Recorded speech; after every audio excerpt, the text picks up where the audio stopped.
Hello and welcome to the West Yorkshire Football Show. I'm Stephen Brown and joining me as ever is Jayson Booker.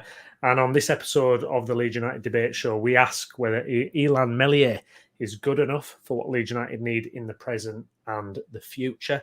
Please give a like to this video, and if you're watching live, get involved in the debate by getting your comments in, or if you're watching this later, please do let us know what you think by leaving a comment and subscribing to the channel as well. Good evening, Jayson. It's our third debate show now, and we're kind of bringing it back to the present day after last week's venture into 2002, and it's a topic that, well, it's kind of in the moment, in the now. A lot of questions being asked. That is the form of Illan Meslier. Been some heated debate amongst other content creators that we've seen out there. Very different angles, the stats game versus the eye test, and so much to debate around it. It is Illan Meslier. Let's first of all kind of delve in and just kind of set the scene, if we can, before we kind of get into the actual debate whether he's actually good enough. But let's talk about his impact when he first came into the team. We signed him from Lorient. It was initially a season-long loan, and then when we got promoted into the Premier League, that was then made permanent for about £5 million. And really, it took the position by storm. We all remember his debut against Arsenal, which I don't think I've ever seen him better. That game against Arsenal, his distribution, saves, everything was just absolutely incredible. And we thought, we've got a real talent on our hand. Fast forward to the second year in the Premier League and the third year when we get relegated, and it's a little bit of a different picture. But kind of, first of all, before we delve into it, I mean, what's kind of your thoughts on Meslier overall? What do you like about him, and how did he get to this position, do you think? It's a real funny one, isn't it, with Meslier? I feel really divided and a little bit split with him personally. I think his career has kind of taken a similar trajectory to the spell of Leeds United, from Bielsa coming in to where we are now. And you know, I'd love to believe that the career arc could take the same kind of spin that Pascal Striker's maybe taken as an example. But I would say so far this season, he's not really shown that complete transformation that I would want him to. I do think there's several factors which come into the reasons as to why that is the case. I think the journey that Leeds United have been on is one of them. The defence that he's had in front of him is another. His age. I think there's all sorts of different reasons. The goalkeeping coaching that we've had at the club, I think, has played a huge part in that. And I find myself in a very tricky spot with Meslier, because I would argue 18 months ago, 2 years ago, was probably our most prized possession before Rafinha really kind of hit the heights that he did and then went for the money that he went for. And Calvin had not really come through and proven himself to be the England, player of the year that he was. Meslier really was probably our golden nugget. We'd signed him for £5 million, and he'd shown himself to actually be a really top goalkeeper at Premier League level, especially the season behind closed doors. It was a top Premier League goalkeeper at such a young age. He set the record for most clean sheets for a keeper under the age of 21, I think it was, if I remember rightly. And I think back to some of them spectacular saves that he made that season, especially the one against Sheffield United away. I don't know if you remember it.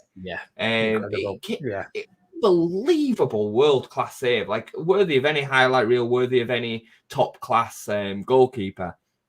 But I find myself thinking now with Meslier that he's a saver of some fantastic shots.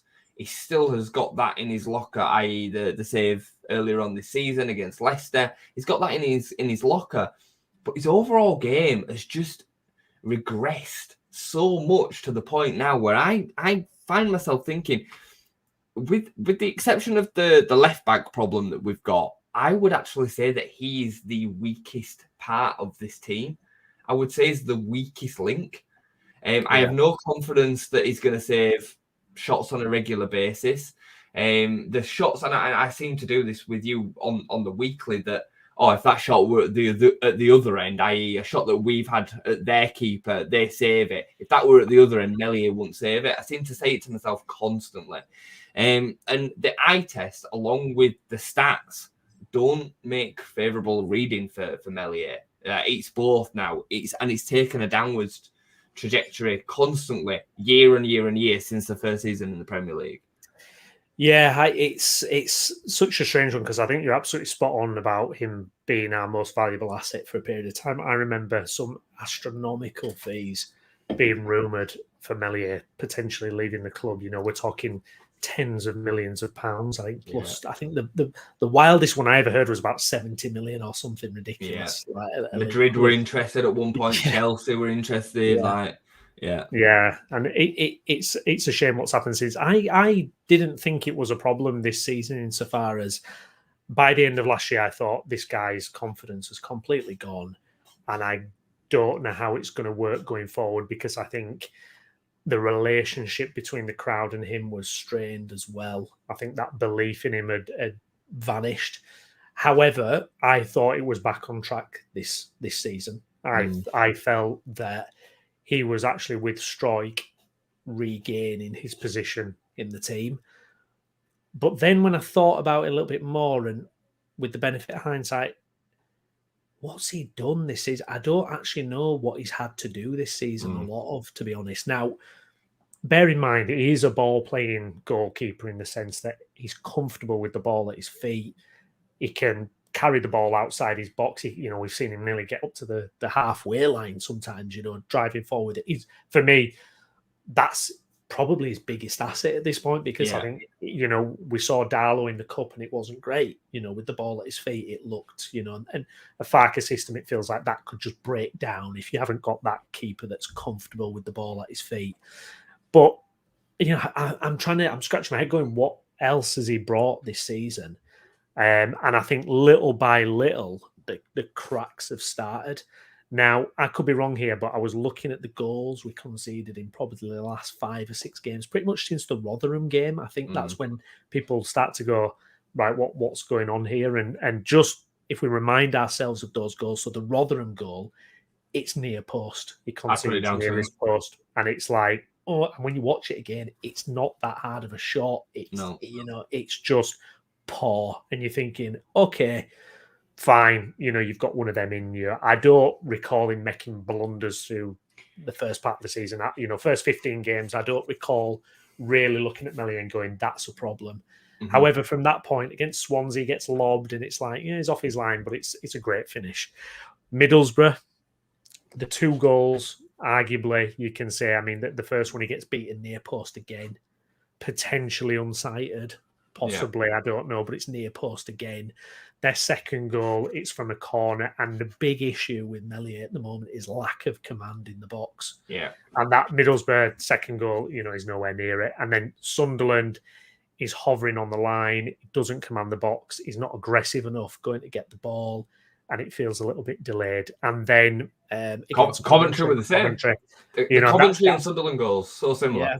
That's the last one. He's too far back for that Coventry one, and it's like, where's the commanding press? And obviously, in between that, he has pulled off an unbelievably worldy save against Leicester. There was another one, wasn't there, against Middlesbrough, Coventry? I can't remember which. Coventry, wasn't it?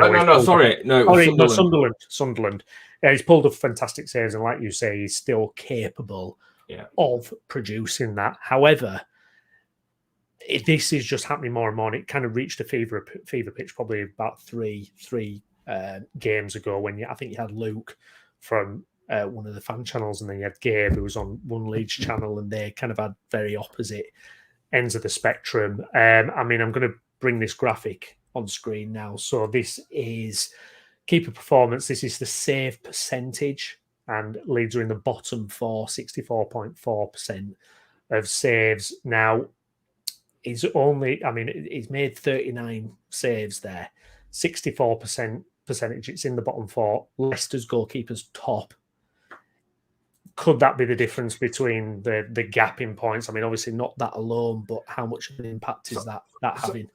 We have to have an outlier with that, because also down there at the bottom is West Brom. Sorry, do you want me to get that back on? Well, So West Brom are in a bottom, who were also in the top 6, and Southampton are in the bottom 4, who were also in the top 6. And Ipswich, by the way, full disclosure, just one above West Brom as well.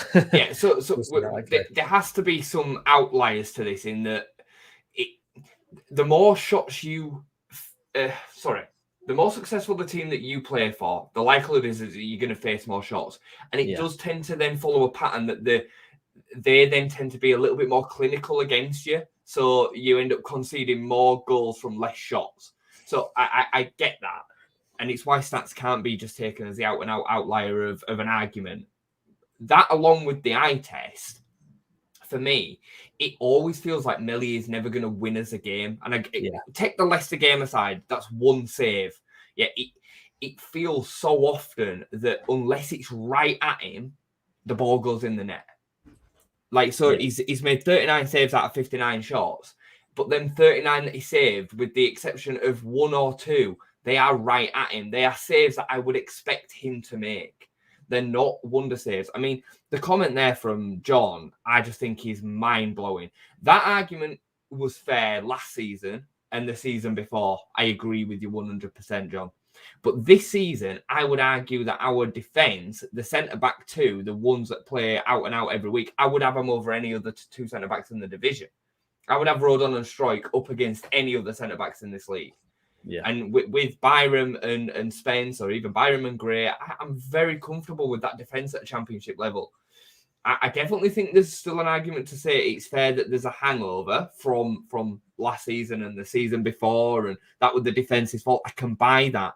But there's still just far too many basic goalkeeping mistakes that he wasn't making championship season 1 under Bielsa, Premier League season 1, when he was facing far better players behind closed doors, fine, but still, and look at his save percentages. I mean, I've got him here in front of me. Yeah, well, I mean, look, the one that's screaming out to me here, Jason, is shots on target against.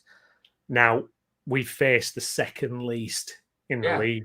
So you can't blame the defence. What is going on? How can you blame the defence when you've faced the second least in the whole division? It makes no sense to argue that point. And I'm going, just down the percentages here from where is it? If I can just find it quickly. So season in the championship when he came in and replaced Kiko, 10 games, 83% save percentage, right? So small pool of games, all the 10 games, fine. Next season in the Premier League, 76% save percentage. Season after, 66. Season after, 59. So it's constantly dropped. It's consistently dropped. And then this season is at 64%, which is only 5% increase on his percentage last season. And we were all saying that it was like a hologram last season. So for me, I don't think he has improved. I think he's facing worse players on the weekly, and he's got a better defence in front of him than he did last season, and he's still causing us problems. You know? And it is tricky. Go on, sorry, Brian. No, I was just going to say, no, I mean, it's hard. I'm not a big stat person, to be honest. I don't live and die by what stats say, but I mean, we've made the second lowest number of saves.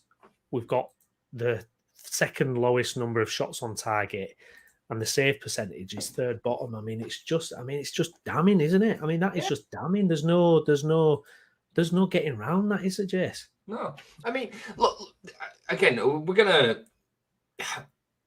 I'm always cautious of bringing up the extreme to prove a point, but if you think about the best teams through history, they've always had fantastic goalkeepers behind them. The Manchester United teams that had Schmeichel, Edwin van der Sar, when they didn't have them quality of keepers and they went through Roy Carroll, Ben Foster. I don't know Ben Foster was a top keeper, but he still weren't that level. Ben Foster, Taibbi, even Barthez, who were a World Cup winner.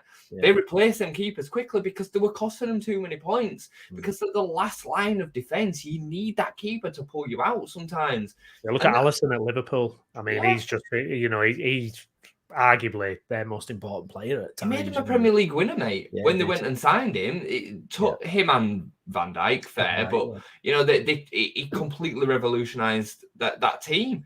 I would say, when Arsenal went through that cycle of trying to replace Seaman, They had a similar situation with Almunia and a couple of others, you know. And these are all good goalkeepers. Almunia was a Premier League goalkeeper, but it wasn't that level. And we're talking about the Championship level to potentially win the division. So I would be confident in saying if we had, and I've not really seen a huge amount of the top keepers in the Championship, but if we did have a top Championship goalkeeper, I'm talking a Sam Johnston or maybe even a Dean Henderson, you know, who's going through a bit of a tough time in his career at the moment, he maybe would have been prepared to step down to the right at the top end of the Championship. I would say that we'd be another 6 or 7 points better off. I believe that. Yeah, it's difficult, isn't it? Because the potential of him, that's the thing we all talk about. That's what we all think. He is still only 23. Yeah. You know, he is exceptionally young, and it's a role where there's no hiding any mistakes punished. And, you know, with social media now, any glaring errors are shown time and time again. Is there a way back on track for Meslier, do you think? Do you think you can see a future with him as Leeds' long-term goalkeeper, or do you think it's at a point where it's a case of, look, we have to be cutthroat, and whatever we thought about this high potential player from a few years ago, it's just not going to happen? You're 100% spot on with that. You're 100% spot on. I mean, goalkeepers don't make their prime until probably 30, 31, 32, some of them, and he is extremely young. My gut feeling is that he will leave Leeds at some point and then go on to be a successful goalkeeper, probably play for France, probably play for a top team because he's gained so much experience so young. I do think, though, that he needs a reset. I think he needs the move as much as Leeds need to move him on. He just seems to have lost his way because when he first came into the side, what he was showing was a natural kind of ability to be a top goalkeeper, from shot stopping to distribution, and it almost feels like either the confidence, the setting, the environment, losing Bielsa, whatever it might be, it's compounded into this issue that we now see a goalkeeper in front of us that we've got no confidence in. You're absolutely right. When he brings the ball out, not got a problem with it, you know. He's fairly composed. He's almost got that bit of arrogance where he's like, yeah, I can shift the ball this way. And he can play the sideward passes, that's fine. But ultimately, the goalkeeper is there to stop the ball going in the back of the net. And I mean, I know he's been coached now to punch everything that comes or parry everything that comes out from corners. I don't like that. I don't like it at all. I think he's like 6'6", 6'7". He should be going up and claiming them balls and coming over all defenders, all attackers to grab that. I've seen people defending him the other day saying that he couldn't come out and collect that. I mean, when the lad from Coventry heads the ball, he's 4 yards in front of him. And Meslier ends up behind his goal line trying to stop it. It's just woeful goalkeeper. Woeful goalkeeping, sorry. He's not a woeful goalkeeper, but I don't have any confidence in him. I don't. For me, it's gone. Yeah, it's a real shame. Let's get to some of your comments because there's some fantastic comments coming in, guys. We really appreciate that. Do smash a like on the video as well. Diggler, to be honest, I don't feel I've seen enough of him to decide. I definitely would not replace him in January. What do you think, Jason? Would you be cutthroat about it actually in January? Would you say, right, let's do something? Or do you even give Darlow another go? It's a strange one with Darlow, isn't it? I mean, there was a lot of talk before he came in that he would be number one, and then it's absolutely not been anything like that. Unless Darlow has been given a lovely contract, I would be stunned if he decided to step into Leeds as the number 2. I definitely think that there was a conversation that Meslier was going to go, and then either the option that he wanted didn't come up and he ended up staying. I would absolutely think that would be the case. And I think the big difference between the two is that Darlow isn't good with his feet. I think Darlow is probably equal in terms of his shot stopping abilities to what we've seen from Meslier for the last 3 seasons. I don't agree with the fact that we haven't seen enough of him. We've seen this from Meslier now for 3 seasons. And I can absolutely give him a little bit of slack with the fact that he did have a bad defence in front of him and he was facing countless shots and all the rest of it. I get that. But this is now carrying on. It's a trend now that he's showing against championship strikers and midfielders that are having shots against him. You know, these are not world-class players that he's playing against every week. So for me, it's a tricky one because I think January there probably is more pressing places to look at, and I think trying to replace him for anything less than 6, 7, 8 million is going to be probably quite tricky because nobody's going to want to sell their number one. But depends on how serious the 49ers are about getting out of this division in the next 5 months. Yeah, indeed. Gail, thanks for your comment, love. I like Meslier, but not sure if he's good enough, but probably okay this season in the championship. Yeah, I think certainly after the start to the season, I thought he's probably going to be just fine. And like we mentioned already about being a bit of a ball-playing goalkeeper as well, I thought it would be okay. Our mate Chris here, you guys will do a stream about anything, won't you? Of course, he's bloody good enough. It's a Leeds United debate, Chris. He's a Lincoln fan. Come on, we can't blame him. There you go. John, I've been watching Leeds over 40 years and I've seen a lot worse. It's the defence in front of him that's making him look bad. Keep the faith. I mean, you've referenced this comment earlier, Jason. I mean, Leeds' history with goalkeepers. I mean, Richubka, and I mean, we've had some unbelievable. We've had worse. We have had worse. That doesn't mean that we should be talking about it. Kiko was. What a terrible signing that was. Richard. We were spoiled by Nigel Martin, weren't we? We were talking about. Obviously, he was just you can't get better really. But we've had some bad ones. I mean, even Casper didn't play particularly well for Leeds, and he obviously went on to have a great career. Tricky one. But it's a vital position, Brownie. It's such a massive, massive position. Well, what's your take? What do you think? What do you think we should do in January? In January, I don't know. For me, I think you stick with him, to be honest. I think despite all this, I feel that to try and get an upgrade is going to be exceptionally difficult in January. I don't see it, to be honest. I don't see it. If I was trying to pull the trigger, I would be looking at left back and attacking midfield more, I think, than goalkeeper. I think it's definitely a conversation for next summer, though. I think if for example, if we're back in the Premier League, would you want Meslier in net in the Premier League again? I mean, it's I'm sorry to say it's a no for me unless there's big improvements over the next few months. I truly take away the kicking aspect for a minute, and you have to get somebody that can do that job as a goalkeeper, right? But if you were to put any of the other 23 goalkeepers from this division in our net, I don't think we would be any worse off for points. Any of them. Any single one of them, because I don't think that Meslier's done that much from collecting crosses, commanding his box, shot stopping. Sure, the Leicester, but all keepers make top saves. All keepers make the odd top save. Not to sound like Roy Keane, but that's his job. That's what he's there for, right? So I'm telling you, I can't think of a game where I think, Meslier's got us that point today. My word, he saved 5, 6, 7 shots, because we're not that kind of team. We're actually dominating the games. He should be pulling that one save off against Leicester to win us the game. That's how I see it, because the facts are is when you're under the cosh, 4, 5, 6 chances come at you and you save them all or whatever, then one goes in, that's fine. It's understandable. That's not the way that it is with Meslier. He has one shot against him, and if it's not straight at him, it goes in. I know.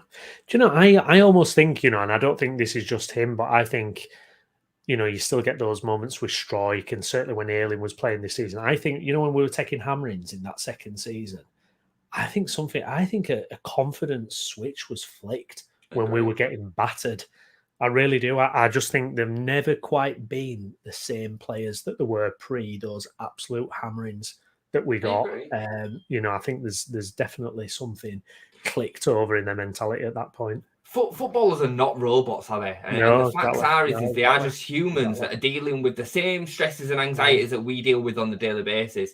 And he's trying to do the job to the best of his ability. I don't doubt that for a second.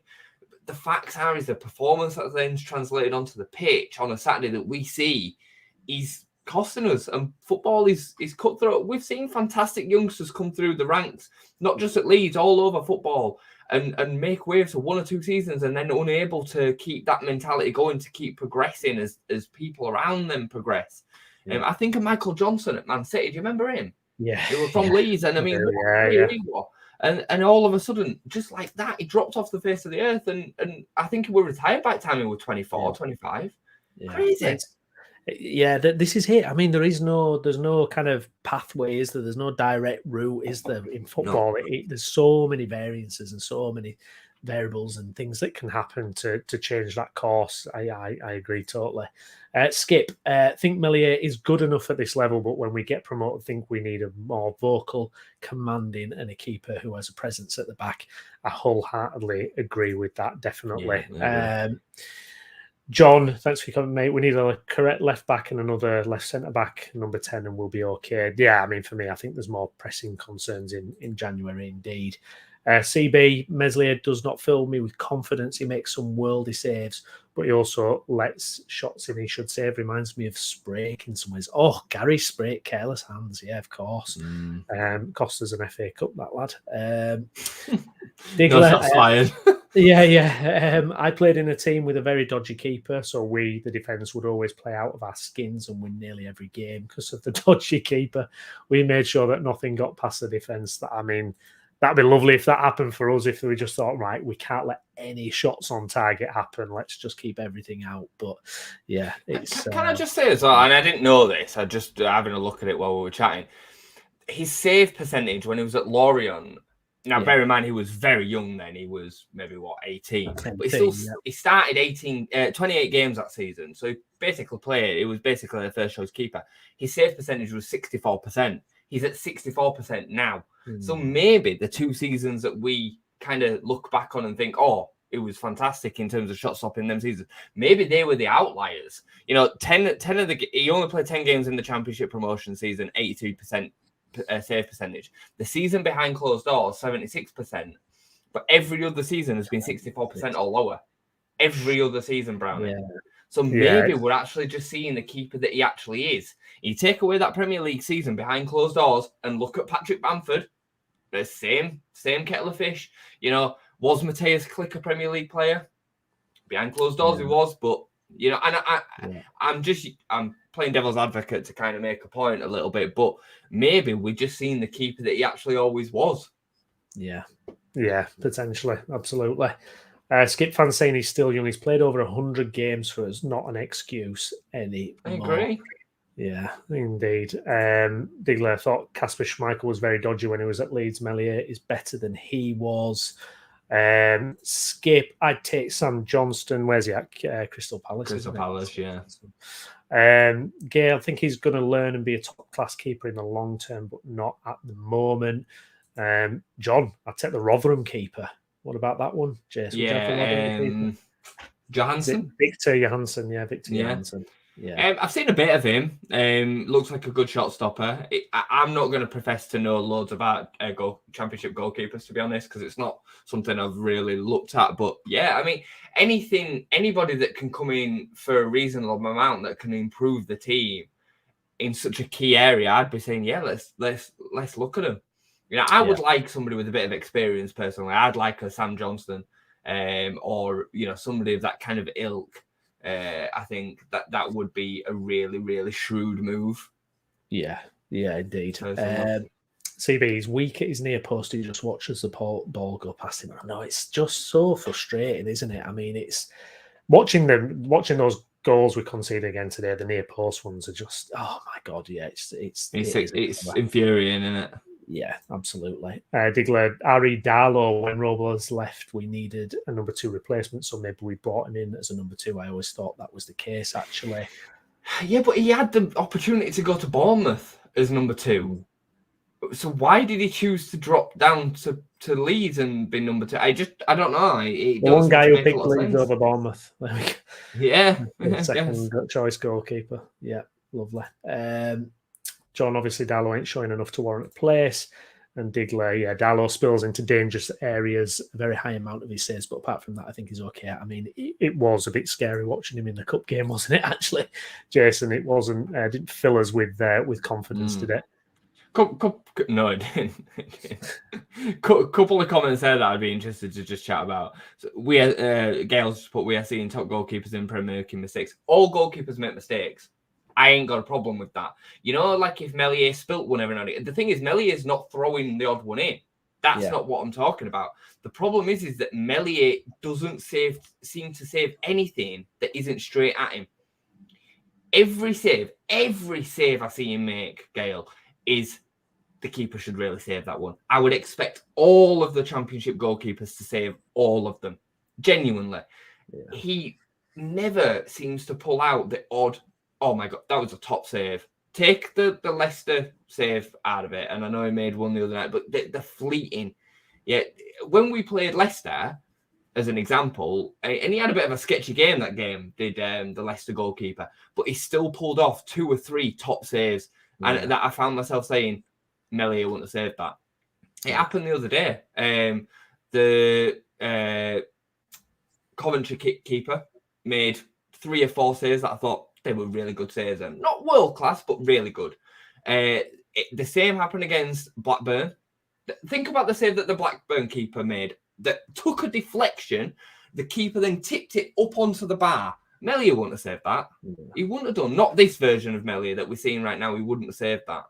So, and the other comment I think is interesting. Leeds fans showing how little they know about football. Yeah, I was going to say shots fired from easy. Tell me what you're on about. Like, give me some context to that comment, because I mean, for me, football's all about opinions, but it's the eye test. Right? I mean, the facts back it up as well. But this is just the eye test of watching Meslier play football for 3 years. Yeah, absolutely. Russ, thanks for your comment, mate. Absolutely bang on, considering that Meslier has spent 3 years in the Premiership. His near-post errors are a disgrace. And Gail, I don't know what the goalkeeping coach is doing. Well, we've changed it, didn't we? Like you referenced earlier on, we changed it from Marcus Abad, I think it was, who's down at West Brom now. Farker guys come in and everything, and it kind of, I did think, oh, maybe there's a little bit of a change going on there with that kind of early season promise, but it's kind of disintegrated again a little bit. What do you think Farker's thinking at the minute, Jason? Do you think he's thinking it's okay still and he's going to stick by this guy, or do you think he's going to be starting to get really frustrated with this because it is undermining what should be a really good campaign, to be honest? I think unfortunately, I think the priority for Farker will be what he can do with the possession of the ball, and he will almost take this hanging over us and him and Meslier as a kind of byproduct of the fact that that's what he needs in the build-up. So I don't imagine that it'll be something that he'll be looking to replace in January. I personally think it's a bit of a bigger problem than he maybe would think, but that's how I see it. Certainly for this season. Unfortunately. Yeah, it's a tricky one. Guys, thank you for all your comments. We're going to be wrapping things up in a couple of minutes, so if you've got anything else to add, please do before we go. Going forward then, obviously, it's a massive game against Ipswich, and, he's going to have to be right on the money, isn't he? Illan Meslier for this game. He's got to be really at it, and we can't afford any silly mistakes or near post shots going in easily, can we? It's funny, Brad, because I remember a couple of weeks ago when we were having the Meslier discussion before, and a lot of people were saying, well, he's going to get tested against Blackburn. They've got the best XG in the division apart from Leeds United. Leeds are first, Blackburn were second. And then he didn't get tested. He literally had nothing to do because the defence did it all for him. Blackburn threatened, but the defence had a fantastic game that day, and literally everything was played in front of him. And again, think back to that game. Any save that he made that you wouldn't have expected him to make? No, there wasn't. Even the Blackburn commentary were trying to give him massive props for the header that came off the back of Rodon. That then it's a save that he should be expecting to make. So I can't remember anything before the Leicester save all season. There's no save in my mind before that Leicester save that I go, wow. There's literally nothing. There isn't, mate. There isn't, and I would put him at fault for a few goals before that one as well. I know it seems like I'm coming down hard on him. I'm a big fan of him, actually. I'm a supporter of him. I want him to do well. Like I like the kid, and I remember, like I said, the season that he broke that record in the Premier League, he was making some world-class saves. He was playing extremely well. Yeah. And maybe he just fell victim of enjoying it behind closed doors as well. Like, I don't know, because that save that he pulls off against Sheffield United, it's literally, and there were more than that. There were several of them. That is world class. But he just doesn't do them anymore. No, I seem not to regularly enough anyway. When we started to get hammered in the second season, the focus was never on Meslier. For a long time, it wasn't. For a long time, because he was actually still pulling off some incredible saves. But then, as you keep getting hammered and peppered, his kind of shot saves decreases, and it's just a horrible cycle. But I mean, I agree. I mean, I love the kind of the Iceman thing. I love all that, and he's one of them special players from a Bielsa time, and he's only young still. I really, really hope that he can get back on track. I would love him to fill up that potential here. The goalkeeper, do you become used to conceding? I thought that a little bit last season. Like, with the amount of goals that he ended up conceding, do you just become a little bit used to it and just think, well, if another one comes in, I know it's not going to be like actively thinking, well, if another one goes in, it doesn't really matter. That's subconscious, isn't it? Yeah, I know what you mean. You're just thinking, is it just there that I didn't get to that one? Never mind. You know what I mean? Next, So I wonder. Well, we'll keep a close eye on it. It's been really interesting, actually, that debate, to get into it, because there is a lot to kind of comb over. We'll be back again shortly. I want to thank everybody who's commented and liked the video as well. If you're watching this again later, please do drop your comments in. Love to know what you think of the whole Illan Meslier debate. Is there something? I've done it to Gail. I've decided we need a new goalkeeper now. I'm sorry. I'm sorry, Gail. There we go. There we go. We'll see what the 49ers can pull out of the bag in just a couple of weeks now. But yeah, guys, thank you so much for joining us. I've been Stephen Brown. With me has been Jayson Booker. Jayson, thank you, mate. Thank you, mate. We'll be back again shortly. Thank you very much for watching.